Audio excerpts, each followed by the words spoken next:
Ok, vamos a continuar. Ok, entonces vamos a ver este ejercicio. ¿Sí? Entonces comenzamos. Datos del caso práctico. La compañía ABC, SIA Limitada, firma un contrato con un colegio para entregar 1000 uniformes de educación física bajo las siguientes condiciones. El precio total del contrato es de 100.000 unidades monetarias. La entrega de los uniformes es de dos partes, 400 uniformes en el mes de la firma del contrato y 600 uniformes a los 2 meses de la firma del contrato. Si se detectan defectos menores, se concede un descuento de 10.000 unidades monetarias por uniforme, ¿sí? Que representaría al 10%. Un descuento del 10% por cada uniforme que tenga defectos menores. Después de realizar la primera entrega de 400 uniformes, se modifica el contrato así, ¿sí? Entonces, este ejercicio, el tema de este ejercicio, el punto clave, es la modificación del contrato, ¿sí? La compañía ABC SIA Limitada debe entregar 100 uniformes adicionales y debe hacerlo junto con la próxima entrega de 600 uniformes. ¿Sí? Primero entregamos 400 en la firma del contrato. Después de 2 meses vamos a entregar 600 más, pero después nos piden 100 más, entonces tenemos que entregar 700. Entonces, eso nos dice, y debo hacerlo junto con la próxima entrega de 600 uniformes. Este incremento de uniformes se pactó por un valor de 9.500 unidades monetarias. Eso quiere decir a 95.000 unidades monetarias por cada uniforme extra. Incluye un descuento del 5% por cada unidad, ¿sí? Entonces, como podemos ver acá el total de contrato es de 100 y nos piden 1000 unidades, ¿sí? 100.000 a 1000 unidades. Entonces vamos a ir tirando números.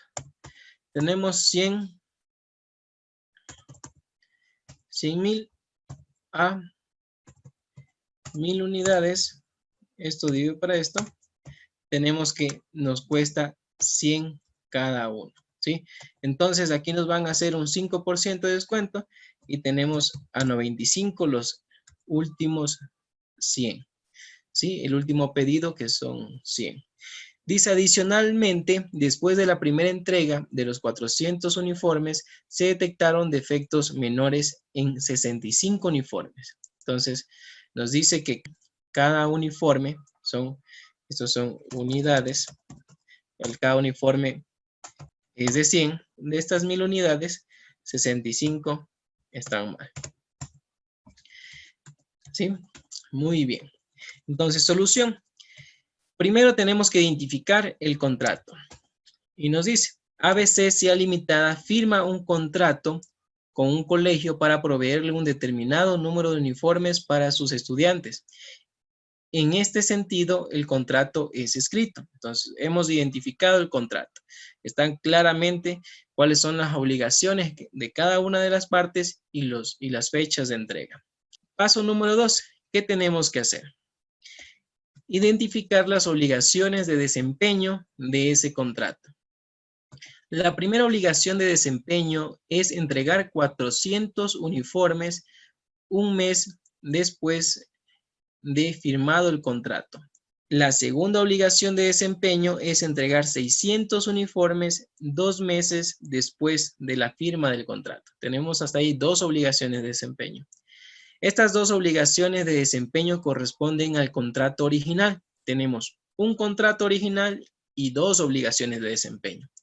Sin embargo, las partes acordaron una modificación a lo inicialmente pactado que consiste a la entrega adicional de 100 uniformes extras junto con la entrega de los 600 uniformes del segundo pedido, siendo esta una nueva obligación de desempeño. Entonces, hasta allí tenemos 3 obligaciones de desempeño. Total, 3 obligaciones de desempeño. ¿Qué más nos dice? Se contabiliza como un contrato separado por lo siguiente, ¿sí? Entonces, tenemos primer contrato, 1000 unidades, y vamos a considerarlo como un contrato separado, las 100 unidades adicionales. ¿Por qué? Nos dice, el alcance del contrato inicial se incrementó por la incorporación de bienes distintos a los inicialmente pactados, ¿sí? La norma indica que se deben cumplir estos conceptos para considerar a los bienes distintos. Primer concepto. El colegio puede beneficiarse de estos 100 nuevos uniformes de manera independiente a los 1000 uniformes. Entonces, ese es el primer punto, que puede beneficiarse del segundo contrato independientemente del primero.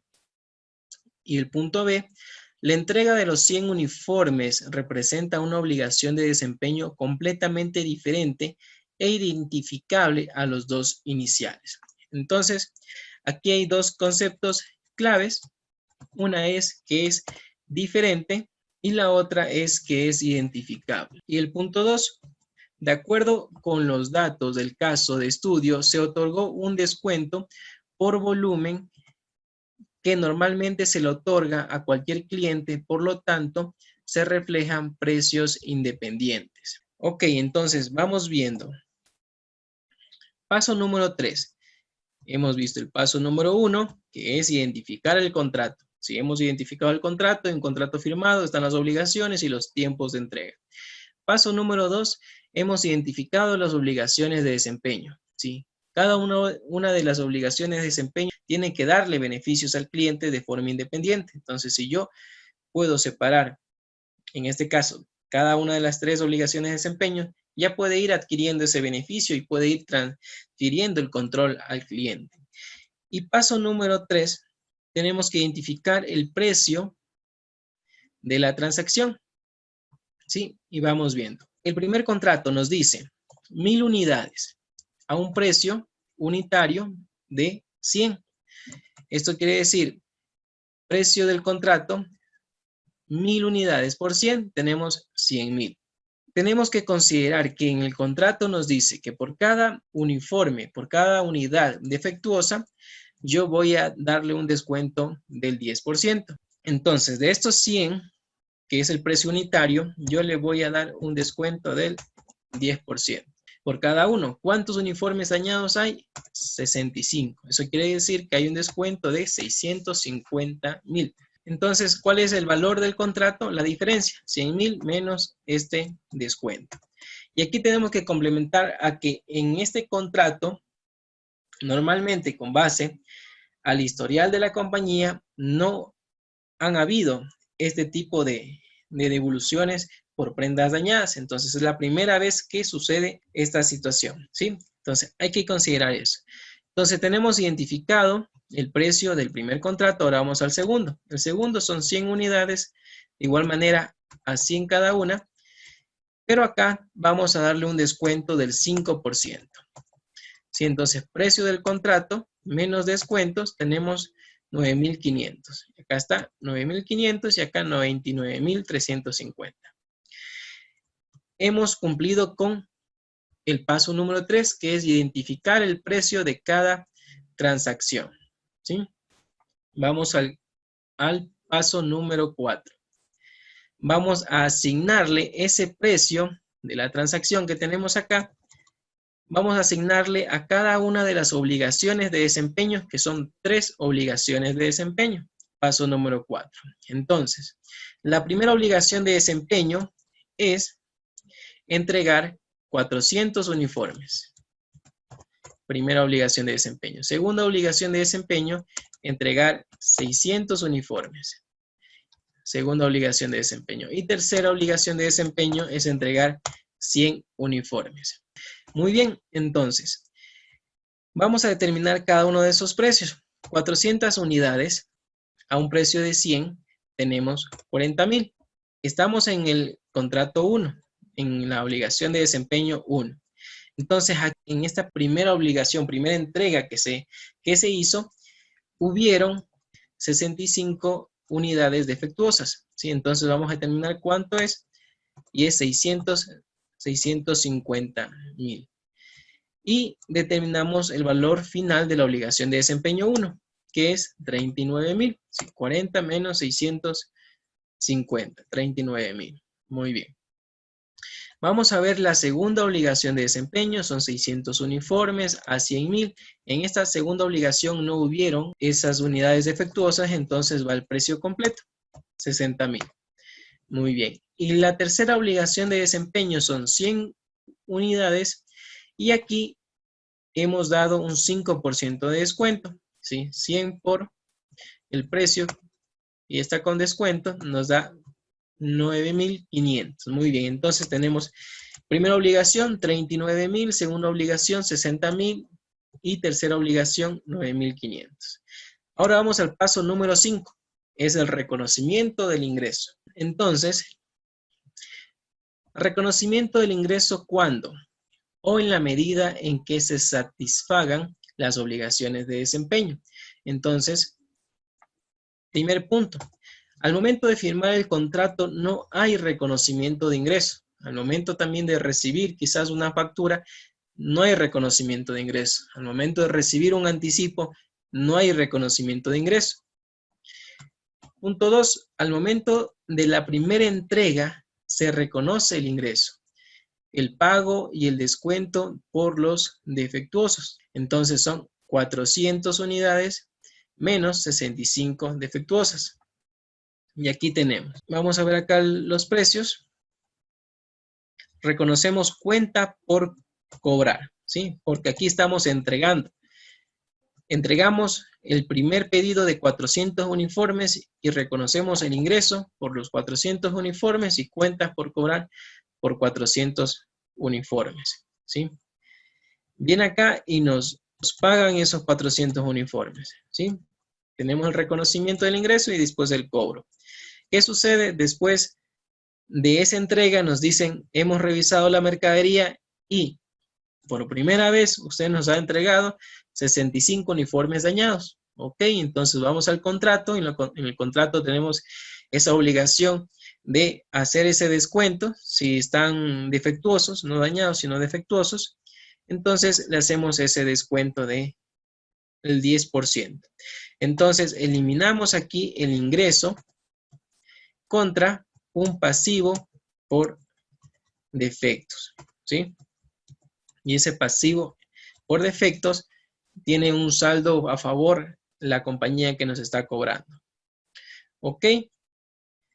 Entonces, al momento de la segunda entrega se reconoce el ingreso y el pago. Entonces, aquí tenemos la segunda entrega.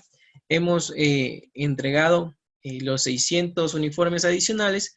Reconocemos el ingreso de los 600 uniformes contra cuenta por cobrar, ¿sí? Y ahora vamos a cobrar ese uniforme. Entonces, al momento de cobrar ese uniforme, nos dice, ¿sabe qué? Nosotros tenemos un saldo pendiente por los defectuosos y le vamos a pagar menos. Entonces, entra a banco menos, ¿sí? Por estos defectuosos. Se elimina la cuenta por cobrar, nos salda la deuda con banco y esta diferencia del pasivo que habíamos creado. Ok, entonces viene la tercera entrega, la tercera obligación de desempeño y reconocemos el ingreso. Cuenta por cobrar contra el ingreso de los últimos 100 uniformes que tienen un descuento del 5%. Y acá nos pagan esos 100 uniformes. Y listo. Entonces ahí podemos ir viendo los 5 pasos y les recuerdo, la primera es identificar el contrato, las obligaciones del contrato, bien sea un contrato escrito o verbal, explícito o implícito, ¿sí? Entonces, determinamos el contrato, esas obligaciones. Después de tener ese contrato, vamos a determinar y listar todas las obligaciones de desempeño, que cada una de esas obligaciones de desempeño tiene que dar un beneficio independiente al cliente, ¿sí? Después vamos a asignarle un precio a las obligaciones. Después vamos a asignar, en el paso 3, asignar un precio a la transacción. En el paso 4, asignar un precio a cada una de esas obligaciones. Y en el paso 5 vamos a ver el cumplimiento de cada una de esas obligaciones para, a la medida, ir reconociendo el ingreso, ¿sí? Entonces, eso es con el primer ejercicio. Muy bien, entonces, allí en cada una de las obligaciones de desempeño, nosotros tenemos que irnos al listado de cuándo se cumple una obligación de desempeño, cuándo hay un variable, ¿sí? Entonces, eso complementa cada uno de los ejercicios. Vamos a ver otro ejercicio. Vamos a ver el ejercicio 3, que corresponde a avance de obra, y nos dice: contrato para construir un edificio sobre un terreno del cliente. El precio acordado es de 1,000 unidades monetarias, más un bono de 200,000 unidades monetarias y se entrega antes de los 24 meses, ¿sí? Resultado esperado. ¿Qué esperamos de este contrato? El contrato está por 1,000 o 1,000,000. Los costos estimados están por 700,000 y tenemos una ganancia estimada de 300,000, ¿sí? Eso quiere decir un 30% es lo que estimamos. Eso es en el momento 0. En el momento 1, acá nos dice, se estima, en este momento, en el momento 0, tenemos un enunciado, dice, se estima que no se obtendrá el bono de los 200,000, ¿sí? Entonces, hasta ahí no se ingresa, no se registra como ingreso. En este 1,000,000 aún no se registra los 200,000, ¿sí? Aquí nos dice 1, acá 1, ¿sí? Todavía no hay la probabilidad de ganar ese bono. En el momento 1, se estima un 60% de avance de obra sobre la base de los costos reales incurridos. Entonces tenemos que ver cuáles son los costos reales incurridos. Entonces, aquí tenemos costos incurridos 420,000, ¿sí? Entonces, de estos costos incurridos hemos avanzado un 60%. Y aquí tenemos un comentario, se estima que no se obtendrá el bono de 200. Entonces, en el momento 0 se estima que no se obtendrá, en el momento 1 se sigue estimando de que no se obtendrá. Muy bien, entonces aquí está el costo incurrido, que es del 60% del avance de la obra. En el momento 2, se acuerda una modificación del contrato original, se cambia el diseño de pisos, ¿sí? Y tenemos un ingreso adicional de 150,000 y un costo adicional de 120,000, ¿sí? Adicional a lo inicialmente pactado, que es lo de acá. Muy bien. ¿Qué más nos dice? Se estima que sí se obtendrá el bono de 200,000. Entonces, en el momento 2, que puede ser en el año 2 o intermedio de un año, ha cambiado la estimación de que ese beneficio adicional que si vamos a cumplir antes del tiempo establecido, nos van a dar un bono de 200,000. Entonces, aquí ya ha cambiado la estimación y se estima que sí se va a obtener ese bono. Consecuentemente, se reestima el resultado esperado del contrato de construcción, ¿sí? Entonces, fíjense que aquí tenemos, primero, el valor inicial, 1,000,000. Después nos dice que hubo un ingreso adicional porque cambiaron el diseño del piso. Y le sumamos los 200,000 que corresponden al cambio de estimación, que ahora sí estimo que voy a ganar ese dinero. Entonces, tenemos ese ingreso total y acá también el costo total va a incrementar, ¿sí? El costo inicial, que era del 70%, 700,000, más el costo del nuevo diseño de pisos. Muy bien, entonces, hasta allí el contrato modificado, vamos a tener una ganancia de 500 30,000. Nos dice, se reestima un 51.2% de avance de obra sobre la base de los costos reales incurridos. Entonces, aquí tenemos nuevamente los costos reales y aquí tenemos los costos esperados. Y aquí está el avance de obra, ¿sí? Entonces, esos son los costos esperados e hemos incurrido en los costos en 400,000. Eso quiere decir que hemos avanzado un 51.2% del avance de obra. Solución. Vamos a ver hasta allí el grado de avance de obra. En el momento 1, ¿sí? Que puede ser un cierre de estados financieros, se ha avanzado un 60%. ¿Sí? Los ingresos, recuerden que es de 1,000,000, entonces reconocemos un 60% como ingresos. Los costos, también vamos del total de los costos, vamos a reconocer el 60%. El total de los costos son 700,000. ¿Sí? Y en el primer ejercicio podemos ver que tenemos una utilidad de 180,000 y esa ganancia corresponde al 30% de los ingresos de este momento 1. ¿Qué sucede en el momento 2? Hay una modificación. Y en esta modificación hemos cambiado, porque ha cambiado tanto los ingresos y ha cambiado también el costo por estos adicionales del nuevo diseño del piso. Entonces, el avance de obra se modifica al 51.20%. Entonces, aquí tenemos que ver que el ingreso se va a modificar también. Tenemos que registrar este ingreso. Como pueden ver, tenemos el ingreso hasta el momento 2 de 1,350,000, que sería el total de los ingresos.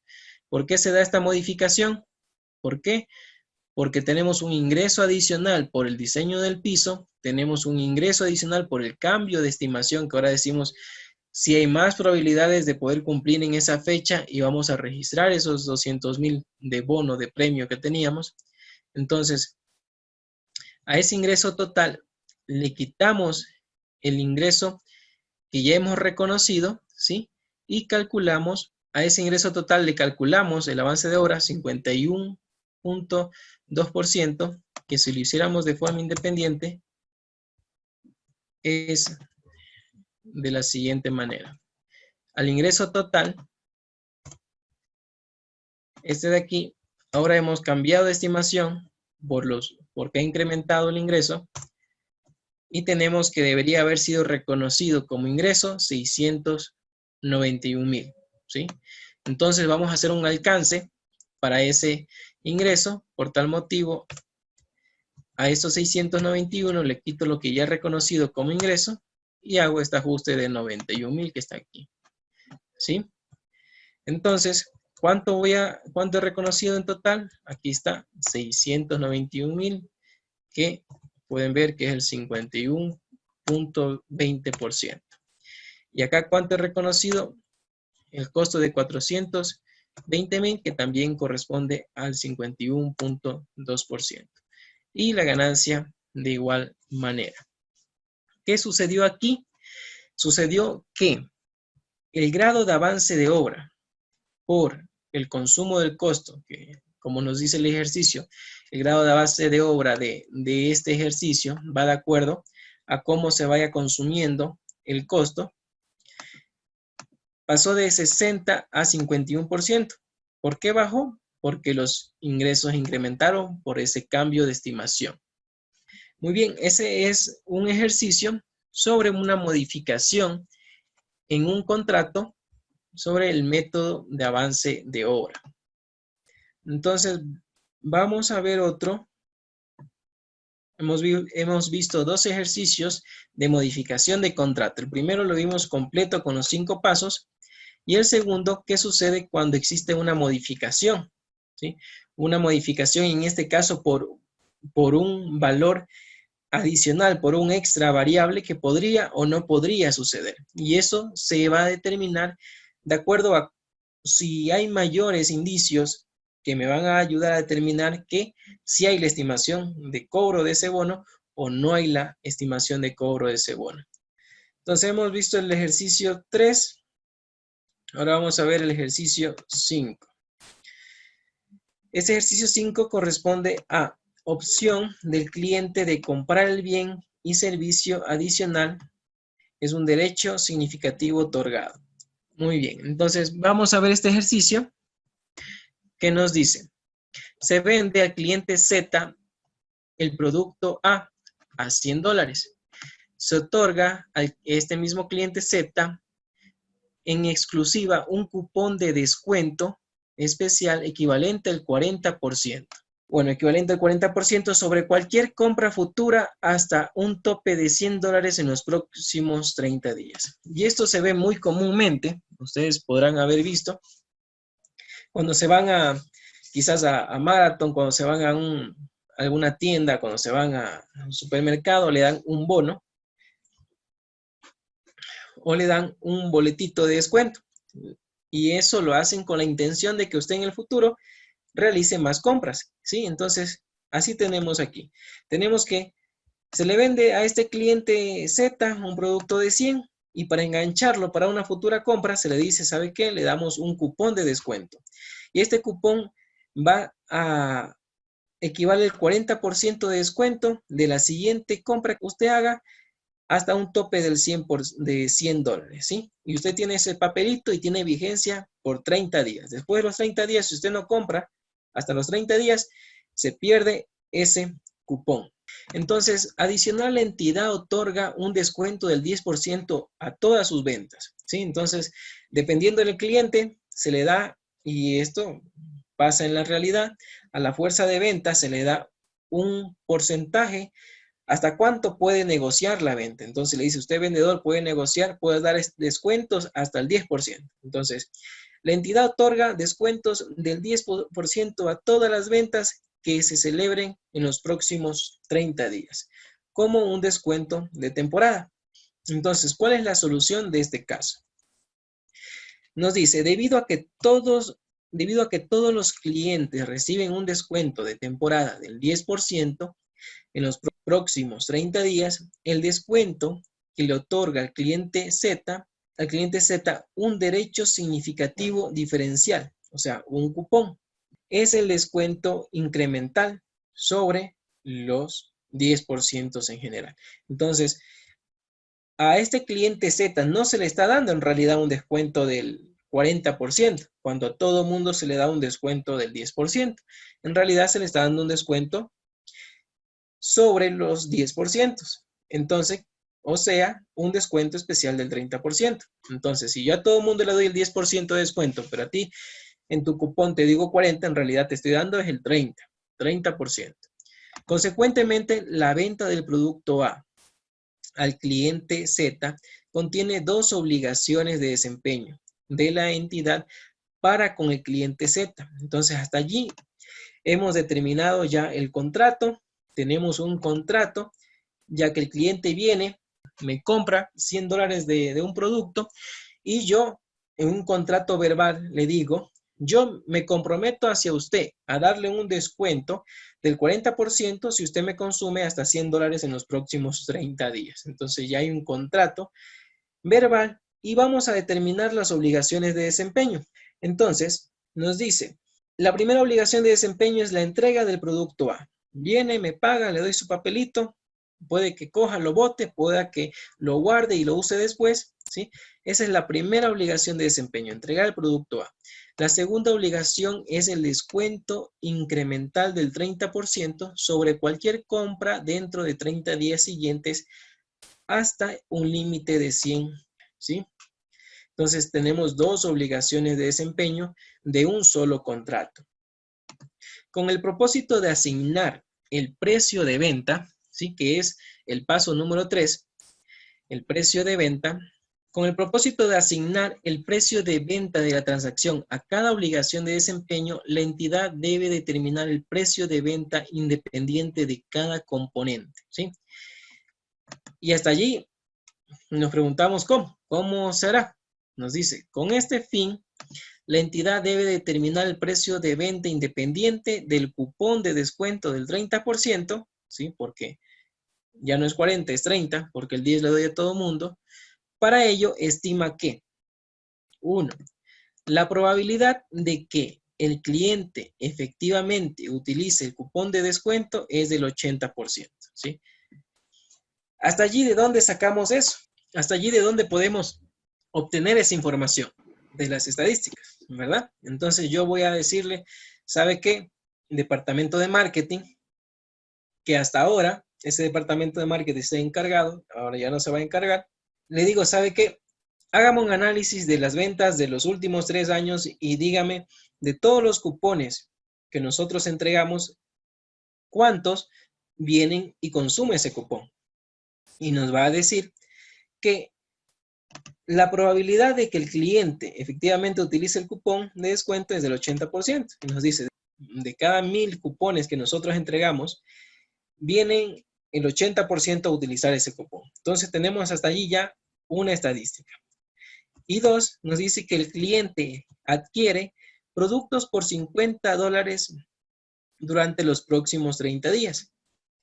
Consecuentemente, el precio de venta independiente del cupón de descuento es del 30%, resulta ser de $12. ¿Por qué? Por esta fórmula de aquí, que normalmente vienen a consumirme $50. Y de esos $50, yo lo puedo poner acá, normalmente vienen a consumirme $50 de ese cupón, ¿sí?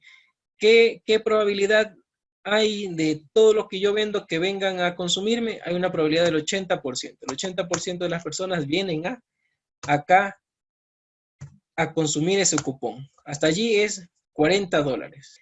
Pero, ¿cuál es el descuento que yo le estoy dando? ¿Sí? ¿Cuál es esa obligación de desempeño que yo tendría con el cliente que venga a hacer uso de ese cupón? Es del 30%. Eso por 30%. Entonces, la obligación de desempeño que yo tengo que cumplir hasta que se caduque ese cupón, que son de 30 días, es de 12. Ok, entonces ya he determinado $12. Entonces vamos a ver, si la venta del producto A es de $100 y el cupón de descuento es de 12, suman 112. Voy a ver cuánto representa en peso cada uno. Y determino que el 89% corresponde al producto principal y el 10.7% corresponde al descuento que yo le voy a dar. Ahora bien, pero el cliente solo me ha pagado 100. Por tal motivo, yo tengo que, con ese mismo peso, determinar cuánto vale cada una de esa obligación de desempeño. Y digo que el producto A es de 89 y el producto B es de 11, ¿sí? Entonces, ya he asignado el precio de venta a cada una de las obligaciones de desempeño, que es el paso número 4. Y nos dice, se reconoce el ingreso, y ese es el paso número 5, cuando se transfiere el control del producto en el mismo momento, en un punto en específico. Tenga, el producto se transfirió, ¿sí? El control de ese producto. Y la siguiente obligación de desempeño es que el cliente utilice el cupón de descuento o este expire en 30 días. ¿Sí? Entonces, allí tenemos las dos obligaciones. Ok, y aquí tenemos un ejemplo claro de cómo nosotros podemos reconocer el ingreso en estos premios, en estos cupones. Lo mismo nos decía antes en las NIC, ¿sí? En las NIC 18, en la NIC 11 no estaban, pero estaban en una CINIC específica para estos obsequios, que son obsequios para fidelizar al cliente, ¿sí? Entonces, yo tengo que al inicio, y aquí ya está más sencillo, el asiento contable, reconozco bancos, pago con efectivo. ¿Cuánto me pagó? A mí me pagó 100. Cuando reconozco de ingreso, la primera obligación de desempeño ya está lista, 95, ¿sí? Entonces, aquí pongo obligación de desempeño 2. Y esa obligación la voy a tener hasta que venga a consumirme el siguiente producto. Esta obligación es una provisión y ustedes conocen muy bien qué es una provisión. Sí, entonces, ¿qué va a pasar después de 30 días? Puede pasar escenario 1 y escenario 2. Puede pasar que en 30 días no consumió el cupón. Eso quiere decir que ahora yo soy acreedor de ese ingreso porque él no lo ocupó. ¿Sí? Entonces, ¿qué va a pasar? Entra la obligación, se elimina esta obligación por los 11 y reconozco el ingreso, ahora sí por los 11, porque ya he cumplido con mi obligación de desempeño. ¿Sí? Muy bien, ¿y ahora qué pasaría si en realidad viene y me consume? ¿Qué pasaría si en realidad viene y me consume ese cupón? ¿Sí? Entonces, si el señor viene nuevamente y me consume un producto de 50, porque dicen las estadísticas que normalmente vienen y me consumen 50, ¿qué va a pasar? Al momento de pagarme, él tiene un cupón de descuento. ¿Sí? Él tiene un cupón de descuento del 30%. Entonces, sacamos el 30% de esta compra que está haciendo por 30% y es $15. Esto ya es real, ya no es una provisión, por eso no es que sean 11, ¿sí? Por eso yo les dije, es una provisión, es algo que uno estima. Yo estimo que el 80% me consume, y yo estimo que de ese 80% me consume 50, puede ser 60, puede ser 40. Entonces, en este caso, yo vendo un producto de 50, como él no me va a pagar los 50, porque él tiene este beneficio de la obligación de desempeño 2. Entonces yo allí elimino esa obligación de desempeño 2. Y la diferencia va a ser bancos. Esto menos el descuento que tiene va a ser bancos. ¿Sí? 50, 50. Ahora, ¿qué pasó con que yo había puesto esta provisión? Yo estimé 11, pero en realidad fueron 15. ¿Qué sucede? Yo tengo que reconocer esa diferencia al resultado. 15 menos 11, 4, contra un gasto de la obligación de desempeño 2, de 4. ¿Sí? Y ahí se termina el proceso. ¿Sí? Entonces, yo aquí en este registro inicial, como les digo, pueden pasar este escenario. ¿Qué sucede? Escenario, no consume el cupón. Y acá consume el cupón. Entonces, cuando no consume, pasa los 30 días, se caducó el cupón, reconozco el ingreso. Cuando sí me consume el cupón, pero me consume más de la provisión que yo registré, la diferencia la mando a resultados. Entonces, ahí con ese ejercicio. Muy bien, vamos a ver el ejercicio 8, que se denomina precio de la transacción, estimación de la contraprestación variable. ¿Sí? Entonces, ¿eso en qué paso está? Está en el paso número 2. ¿Sí? En el paso número 2 se puede determinar de que pueden existir una contribución variable que tiene que estar establecida en el contrato. Vamos a ver este ejercicio. Nos dice, la entidad A presta servicios de transporte a un cliente sobre la base de un contrato anual por una tarifa fija de 400,000 anuales. Adicionalmente, la entidad A tiene derecho a recibir un premio por servicios entre 0 y 600,000 anuales, ¿sí? Entonces, gana anualmente 400 y hay una probabilidad de que tenga este bono de 0 a 600,000.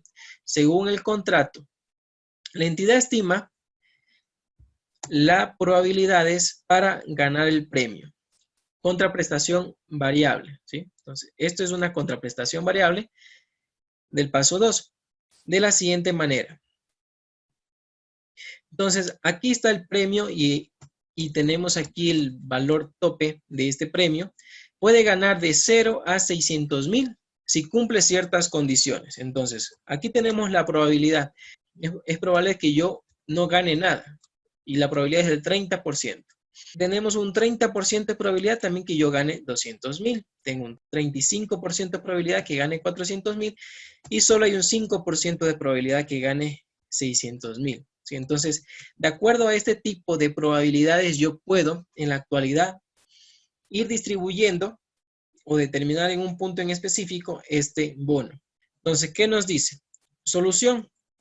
Dado que no existe un solo resultado posible, la entidad opta por el método de valor esperado. La contraprestación variable se estima de manera siguiente. Entonces, determinamos aquí el 0%, el 30% de 0, 0. El 30% de 200, 60,000. El 35% de 400, 140,000. Y el 5% de 600,000, 30,000. Entonces tenemos 230,000. ¿Sí? Entonces este es el valor que se considera probable que podemos estar obteniendo del rango de $0 a $600,000 si cumplimos con ciertas condiciones. Entonces, la aplicación de limitaciones a la estimación de la contraprestación variable. La entidad estima que es altamente probable que una reversión de 200,000 de la contraprestación variable no ocurra en el futuro. Por tal motivo, incluirá 200,000 en su estimación del precio de la transacción.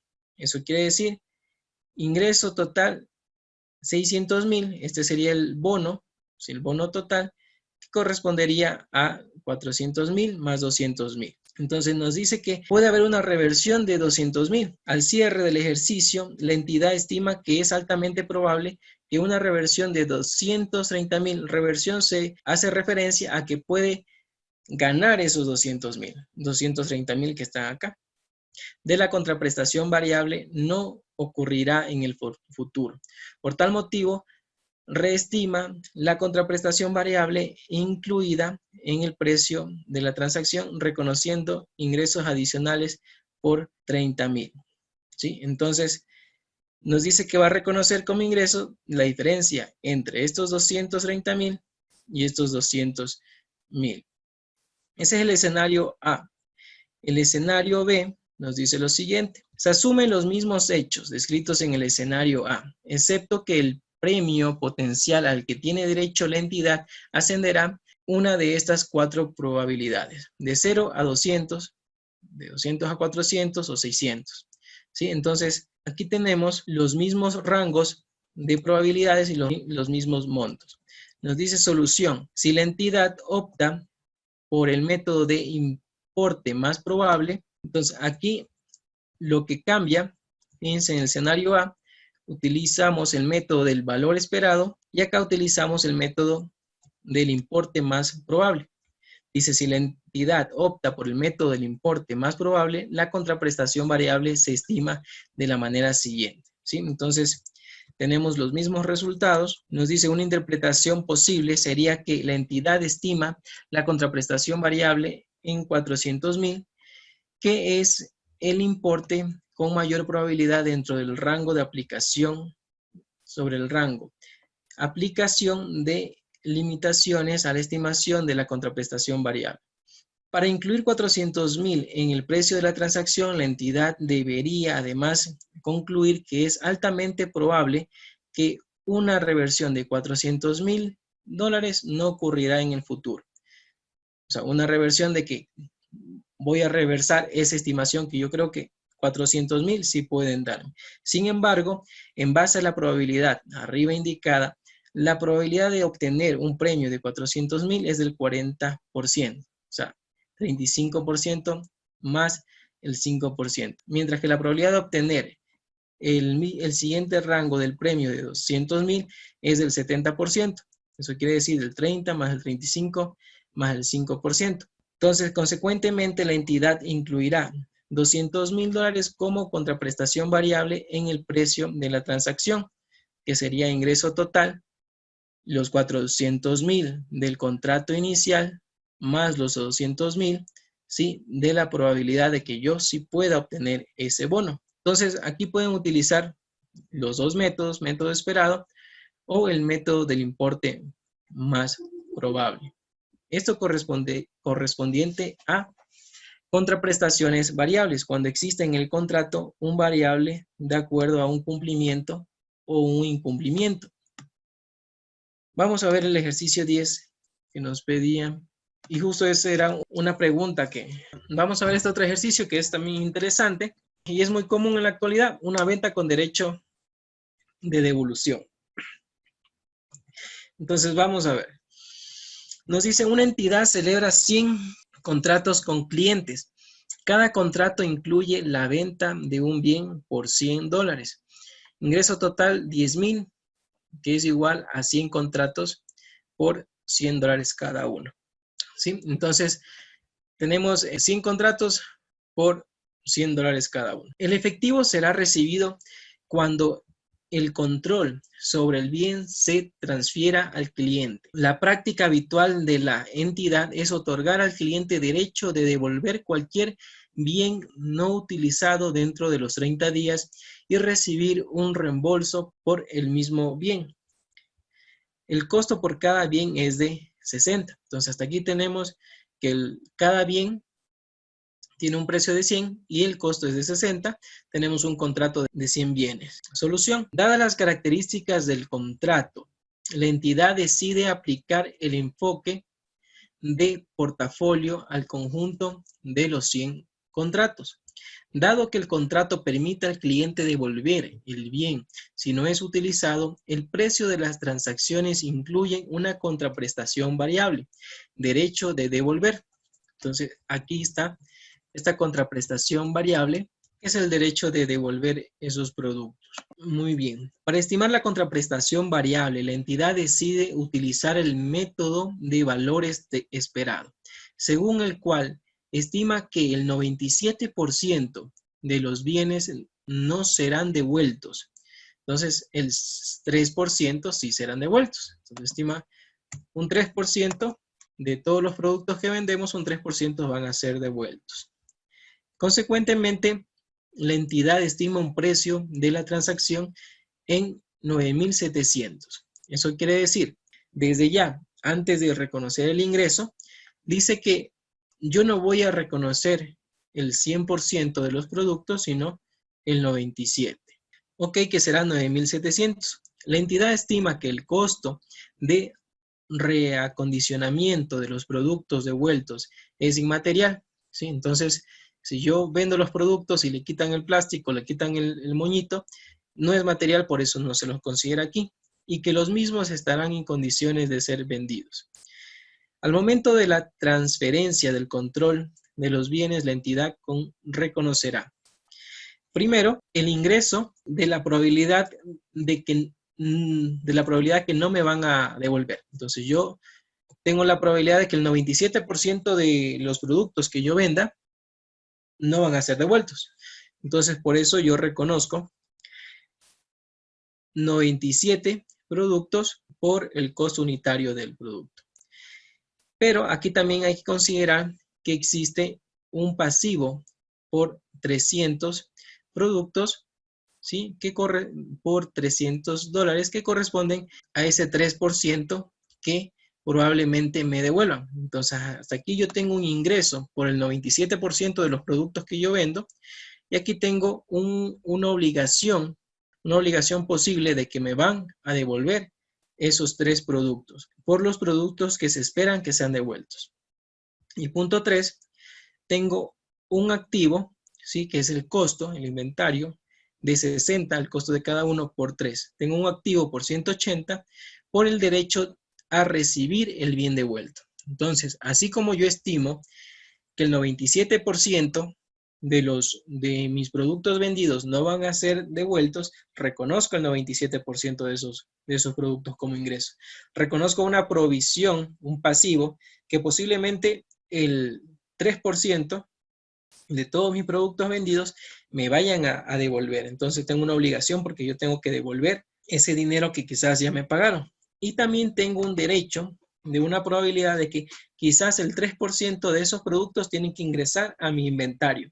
Entonces aquí tengo un activo por 180 que es el derecho de recibir esos bienes devueltos. Por lo tanto, los asientos contables serían los siguientes. Vamos a ver el primer asiento contable.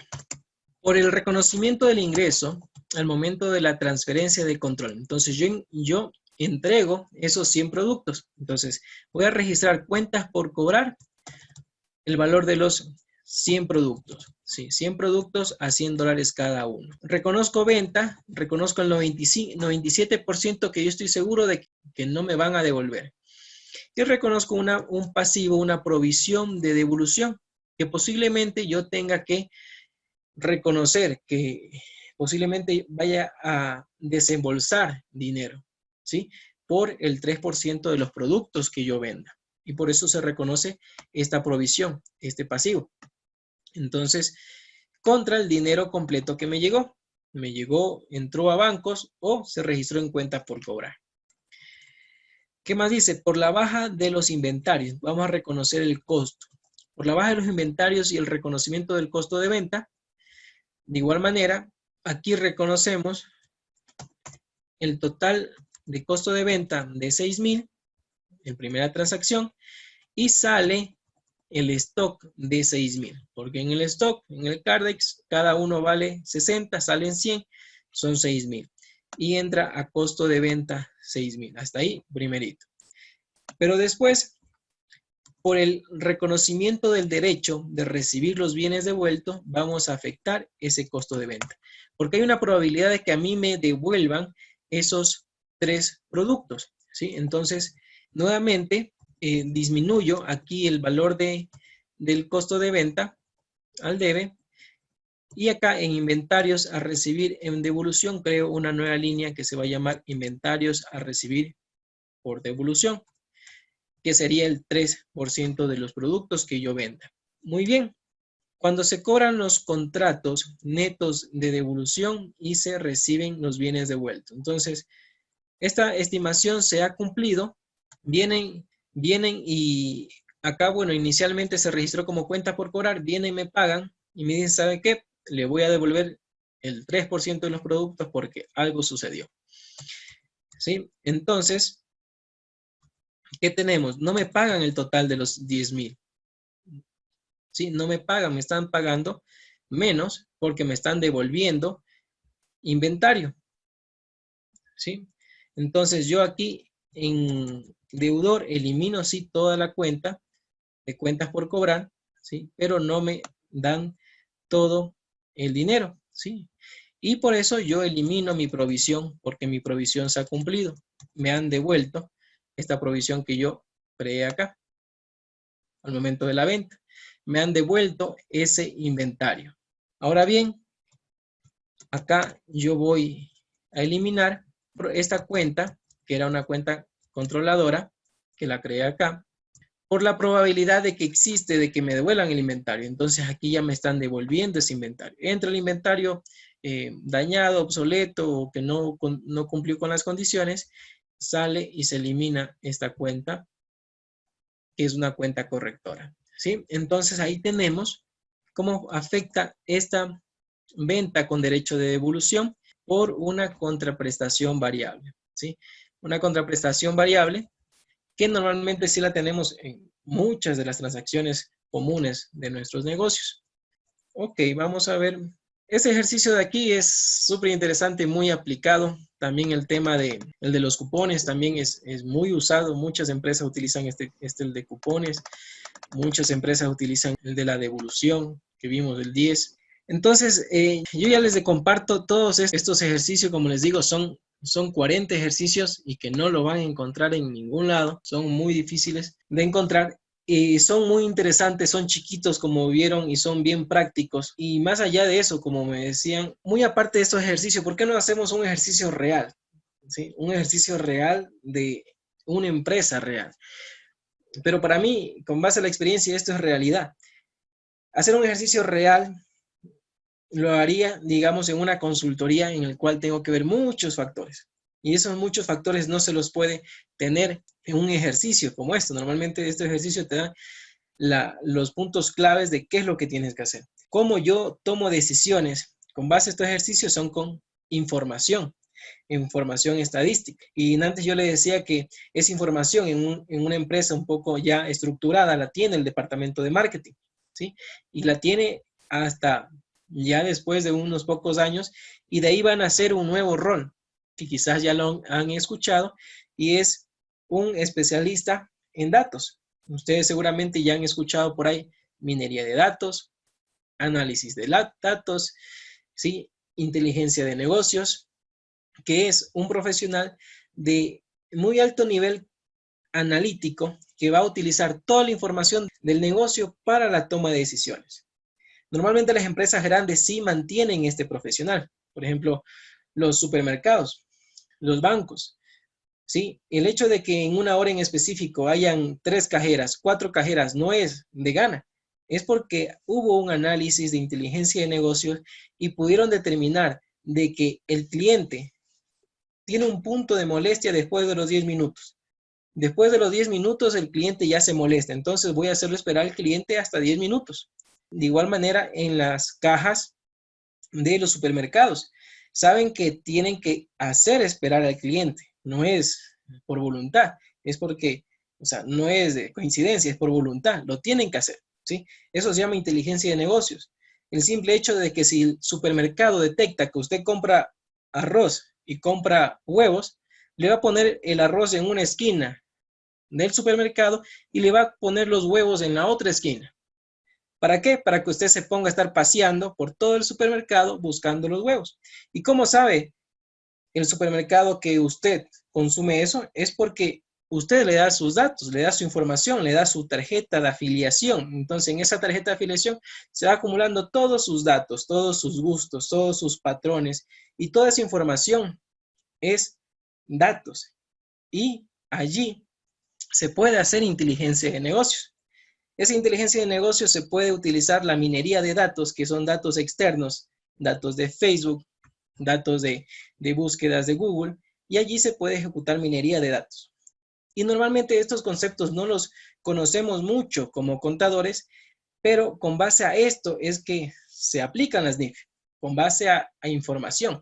Entonces, si nosotros no tenemos por lo menos algo básico de una estadística de que qué tan probable es que algo suceda, qué tan probable es que ejecuten los descuentos, ejecuten los premios. Si no tenemos esa información, no podemos ejecutar, no podemos realizar estas aplicaciones de la NIF 15, ¿sí?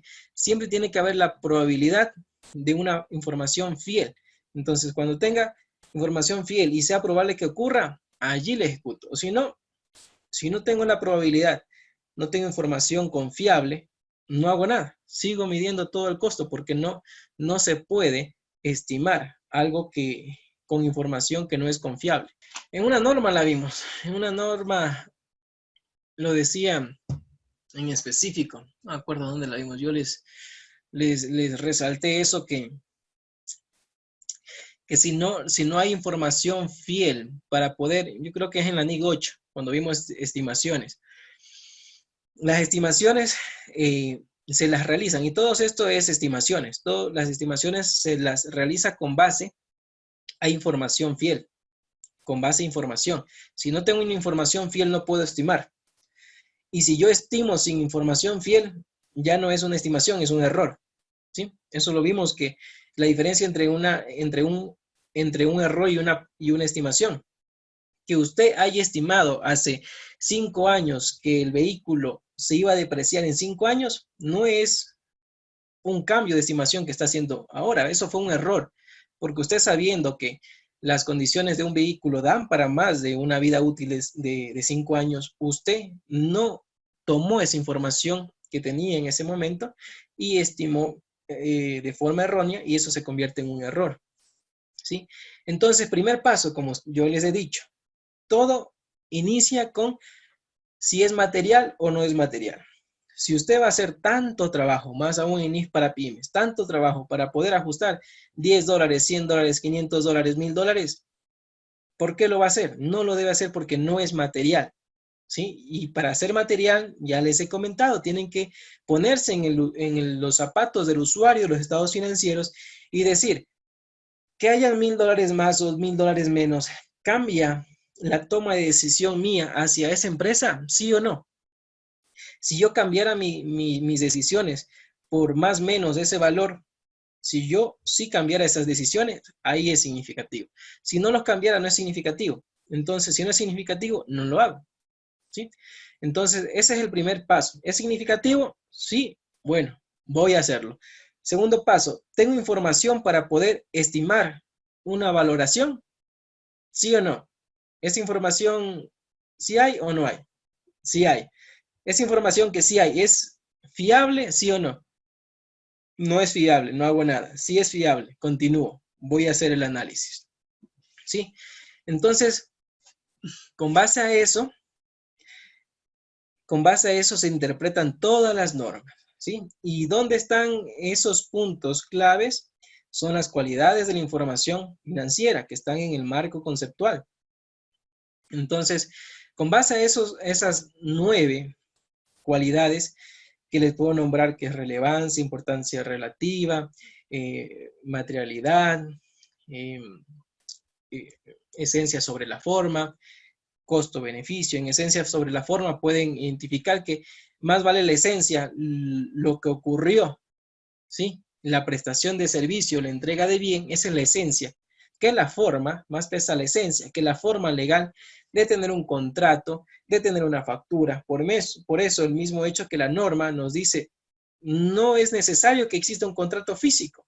Eso es forma, ¿sí? Lo importante es la esencia de que con base, bien sea un contrato verbal o con base a la costumbre, eso sucede, se crean obligaciones y derechos, ¿sí? Entonces, esa es la cualidad de la información, esencia sobre la forma, y una importante que es costo-beneficio, ¿sí? La información financiera tiene que darme mayor beneficio que lo que me cuesta. Entonces usted tiene que poner, a ver, si yo hago todos estos cálculos de la NIF 15 y me demoro un mes entero para poder cerrar los estados financieros en tema específico de NIF 15, un mes entero, y ese mes el sueldo mío corresponde como contador a $2,000 y yo hago un ajuste de $500. Es más costosa esa información de ese ajuste de $500 que lo que usted de su costo, de esfuerzo de obtener esa información. Y aquí otro punto importante que yo ya les he nombrado, pero tienen que tenerlo muy presente. Sí, este es un punto clave. Yo pienso que es lo más importante que un contador tiene que saber sobre las NIF, que es que las NIF no se deben aplicar si la aplicación de estas NIF van en contra del negocio en marcha. Eso quiere decir, por yo mostrar información, la NIF me dice revele un detalle de sus principales clientes, pero yo, si por ejemplo yo soy auditor y revelo un detalle de mis principales clientes, ¿qué va a pasar? La competencia viene y se me lleva a mis principales clientes. Entonces, ¿qué pasa si yo cumplo con la normativa contable y revelo esa información? Hay un riesgo de mi negocio en marcha, ¿sí? Y eso es solo como ejemplo.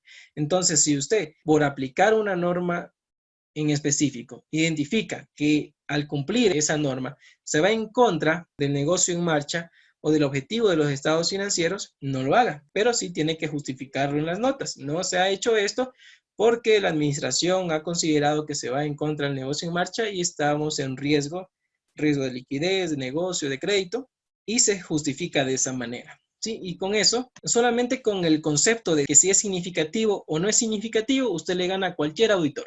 El auditor le dice, ¿por qué no hizo eso? Porque no es significativo. ¿Por qué? Porque yo considero significativo que para mí y para la compañía significativo es el 10% del patrimonio, o el 10% de los activos, o el 5% de los ingresos. Entonces, mire, solo son $5,000. No lo hice porque no es significativo y más me cuesta hacerlo que no hacerlo. Y listo. Le deja por escrito y no tiene nada que hacer porque está sustentado. A menos que en realidad sí sea significativo, sea un valor muy alto. Vamos a continuar con la revisión del formulario 101 con respecto a ingresos de actividades ordinarias. Vamos a identificar en este formulario dónde encontramos los ingresos. Primero, como ustedes saben, cuando nos entregan a nosotros anticipos, esos anticipos, así los hayamos facturados, no corresponden a ingresos. Esos anticipos tienen un lugar en específico que se ponen en ingresos diferidos, pasivos por ingresos diferidos. Puede estar esos pasivos por ingresos diferidos tanto en la parte corriente como en la no corriente, ¿sí? Entonces, allí en esa parte vamos a incluir los anticipos de clientes que aún no corresponden a el reconocimiento de ingreso. Tienen que recordar que vimos el día de ayer que según la NIF 15 se reconoce el ingreso de acuerdo a los 5 pasos o 5 etapas. Primero, identificar un contrato. Segundo, identificar las obligaciones de desempeño. Tercero, identificar el precio de ese contrato. Cuarto, darle un valor a cada una de esas obligaciones de desempeño. Y quinto, ir reconociendo el ingreso de acuerdo a la medida que vayamos cumpliendo esas obligaciones de desempeño, ¿sí? Entonces, eso ya lo tenemos claro. Tenemos aquí, como les digo, pasivos por ingresos diferidos tanto en el corriente como en el no corriente. ¿Dónde más vamos a encontrar la NIF 15? La vamos a encontrar en el estado de resultado. Aquí tenemos varios tipos de ingresos y he resaltado los ingresos que van de acuerdo a la NIF 15. Como por ejemplo, tenemos ventas locales de bienes, tenemos prestación de servicios, tenemos exportaciones, tenemos prestación de servicios de construcción, de acuerdo al avance de obra, y tenemos los ingresos obtenidos bajo la modalidad de comisiones o similares. Más acá abajo tenemos los ingresos por regalías y otras sesiones de derechos, que también los abordan en la NIC 38, activos intangibles. También tenemos ingresos por dividendo en inversiones en acciones. ¿Dónde más vamos a tener ingresos? En la parte de ingresos financieros, cuando nosotros nos dedicamos y somos una compañía a prestar dinero, a vender dinero y cobrar una comisión, un ingreso por ese dinero prestado, eso se llaman intereses y aquí vamos a registrar ese ingreso por intereses. ¿Dónde más vamos a encontrar ingresos? Solo en esas partes. Entonces, en el formulario 101 no hay tanta complicación en el reconocimiento de ingreso. Entonces, allí, como vamos a ver, veamos en el PIG, aquí no me dice que yo tengo que haber facturado para poder reconocer el ingreso. Eso quiere decir que si yo reconozco el ingreso sin una factura o tengo una factura sin todavía haber reconocido el ingreso, eso quiere decir que mis formularios 104 no van a coincidir con el formulario 101. La totalidad de los ingresos en los formularios 104 no va a coincidir con el total de los ingresos en el formulario 101, formulario de renta a sociedades. Y eso está bien, no debe coincidir. Si coincidiera, es posible de que algo está mal, ¿sí? No debe coincidir.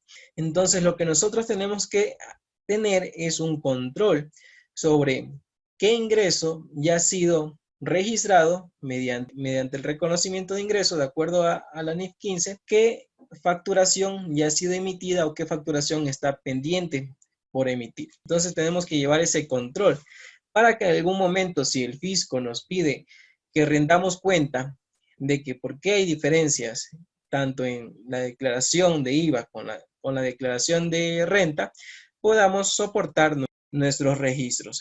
¿Sí? Buenos, mis estimados, ha sido un gusto.